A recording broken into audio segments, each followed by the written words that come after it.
আসসালামু আলাইকুম গাইস, আশা করি আপনারা সকলেই ভালো আছেন। আমি আপনাদের তো আলহামদুলিল্লাহ ভালো আছি। তো গাইস, আজকের ভিডিওটি হচ্ছে কিভাবে আপনারা গাপ্পি মাছের যত্ন নেবেন সেটা নিয়ে আজকে ভিডিও। তো দেরি না করে ভিডিওটি শুরু করা যাক। গাপ্পি একটি সুন্দর মাছ।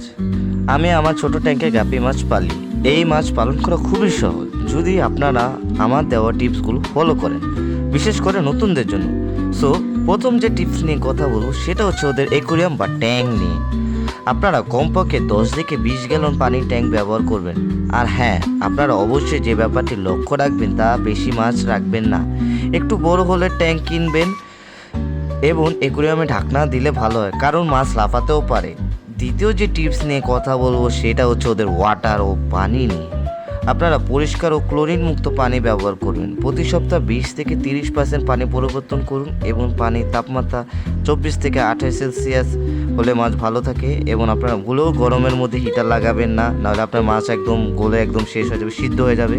আর হ্যাঁ, ওয়াটার পিএইচ লেভেল 6.5 থেকে 7.5-এ রাখবেন। এবং তৃতীয় যে টিপস নিয়ে কথা বলবো সেটা হচ্ছে ওদের খাবার বা ফুড নিয়ে। আপনারা দিনে 2 বার অল্প করে খাবার দিবেন। খাবারের ধরন হচ্ছে আমি ফ্লেক ফুড, যেমন আমি গাপ্পি মাছের ফ্লেক কোয়ালিটি গোল খাবার খাওয়াতে পারি। লাইভ ফুডের ভিতরে হলো মশলা বা ডাফনিয়া, ব্লাডবুম, এবং ফ্রোজেন ফুডের ভিতরে আমি শুকনো চিংড়ি। আর আপনারা ভুলেও বেশি করে খাবার দিবেন না, ফলে পানি নোংরা হয়ে যায়। চতুর্থ টিপস যে হচ্ছে সেটা হচ্ছে ফিল্টার ও অক্সিজেন নিয়ে। যদি আপনারা ট্যাঙ্ক ছোট হয় তাহলে ছোট ফিল্টার ব্যবহার করবেন।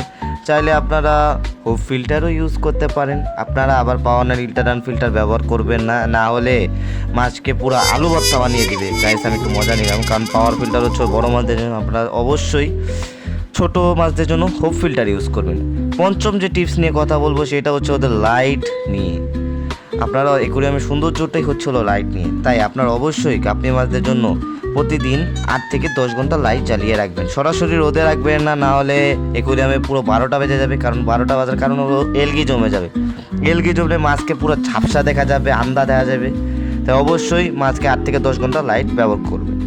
ষষ্ঠ যে টিপস নিয়ে কথা বলবো সেটা হচ্ছে ওদের ট্যাঙ্ক মেটে। আপনারা শুধু গাপ্পি মাছই রাখবেন না, গাপ্পি মাছের সাথে আরও ট্যাঙ্ক মেট আছে, আমি এটা বলছি। গাপ্পি মাছ হচ্ছিল শান্ত স্বভাবের মাছদের সাথে রাখবেন, যেমন হচ্ছিল প্লাটি, মলি, জেব্রাডেনিউ, টেট্রা মাছদের সাথে রাখুন। ভুলেও আক্রমণ থেকেও মাছ থেকে রাখবেন না, যেমন হচ্ছিল চিকলেট, পোলার প্যারোট থেকে এড়িয়ে চলুন। সপ্তম যে টিপস নিয়ে কথা বলবো সেটা হচ্ছে ওদের বংশবৃদ্ধি বা ব্রিডিং নিয়ে। গাপ্পি মাছ খুব দ্রুত বাচ্চা দেয় এবং আলাদা ব্রিডিং ট্যাঙ্ক থাকলে ভালো হয়। আপনারা চাইলে ব্রিডিং বক্স কিনতে পারেন, বাজারে ব্রিডিং বক্স অ্যাভেলেবেল আছে, আপনারা চাইলে কিনতে পারেন।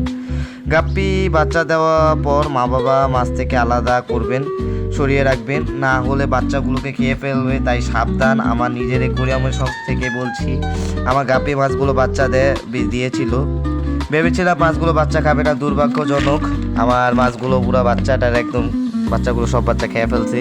তাই অবশ্যই আমার এই ভুলগুলো থেকে এড়িয়ে চলুন, তাই সাবধানে থাকবেন। অষ্টম যে টিপস নিয়ে যেটা কথা হলো সেটা হচ্ছে ওদের পরিষ্কার পরিচ্ছন্নতা বা ক্লিন নিয়ে। যদি আপনারা ট্যাঙ্ক বেশি নোংরা হয়ে যায় তাহলে মাছও অসুস্থ হয়ে পড়তে পারে। ভিডিও এই পর্যন্ত এসে থাকলে অবশ্যই লাইক এবং সাবস্ক্রাইব করে দিবেন। হ্যাঁ, আপনারা প্রতি সপ্তাহে অ্যাকুরিয়ামের স্পঞ্জ ফিল্টার ধুয়ে ফেলবেন। 1 মাস পর অ্যাকুরিয়ামের ক্লিন করবেন এবং সাইফন করবেন। আপনাদের যদি প্লান্টার ট্যাঙ্ক হয় তাহলে এলগি এবং সাইফন করে নেবেন। আমার চ্যানেলে অ্যাকুরিয়ামে ক্লিন নিয়ে একটি ভিডিও আছে, চাইলে আপনারা দেখে আসতে পারেন। আর ফিল্টার পরিষ্কার অবশ্যই রাখবেন। যদি ফিল্টার পরিষ্কার না রাখেন আর অ্যাকুরিয়াম পরিষ্কার, তাহলে অবশ্যই মাছ মারা যেতে পারে। তাই অবশ্যই ফিল্টার প্রতি সপ্তাহে 20 থেকে 30% পানি পরিষ্কার রাখবেন। সর্বশেষ যে টিপস নিয়ে কথা বলছি সেটা হচ্ছিল নবম টিপস, সেটা হচ্ছে ওদের হেলথ বা কেয়ার নিয়ে। আপনারা যেই মাছই কিনুন 10 থেকে 15 মিনিট অ্যাক্রিমেন্ট বা অ্যাকুরিয়ামে পানির উপর বসিয়ে রাখবেন। আমরা অনেকে আছে যারা অ্যাক্রিমেন্ট না করে মাছ আমরা দিয়ে দিই, এর ফলে আমাদের মাছ মারা যায়। তাই অবশ্যই অ্যাক্রিমেন্ট করে আপনারা মাছ ঢালবেন। যতক্ষণ মাছ যে পানিতে আছে আর অ্যাকুরিয়ামে পানির টেম্পারেচার হওয়ার সাথে সাথেই মাছ কিনে যা পলির ভেতরে মাছ আছে সাথে সাথে অ্যাকুরিয়ামে ছেড়ে দিবেন না।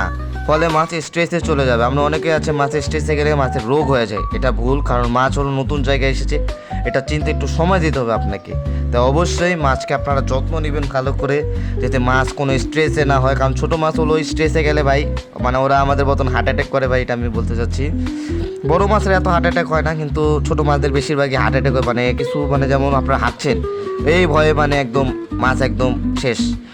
তো অবশ্যই মাছ কেনার আগে আপনারা এটা ভেবে চিন্তে মাছটি আপনারা কিনবেন, এটা আমিও সম্মুখীন হয়েছি। তাই অবশ্যই মাছ কেনার পর মাছটাকে অলস ও ফ্যাকাশে লাগলে অবশ্যই আপনারা মাছের রোগীর আপনারা নেবেন, মানে হসপিটাল ট্যাঙ্ক আপনারা রাখবেন। কারণ হসপিটাল ট্যাঙ্ক রাখলে আপনাদের কোনো মাছ অসুস্থ হলে অবশ্যই মাছকে আপনারা বাঁচাতে পারবেন। তাই অবশ্যই হসপিটাল ট্যাঙ্ক রাখবেন।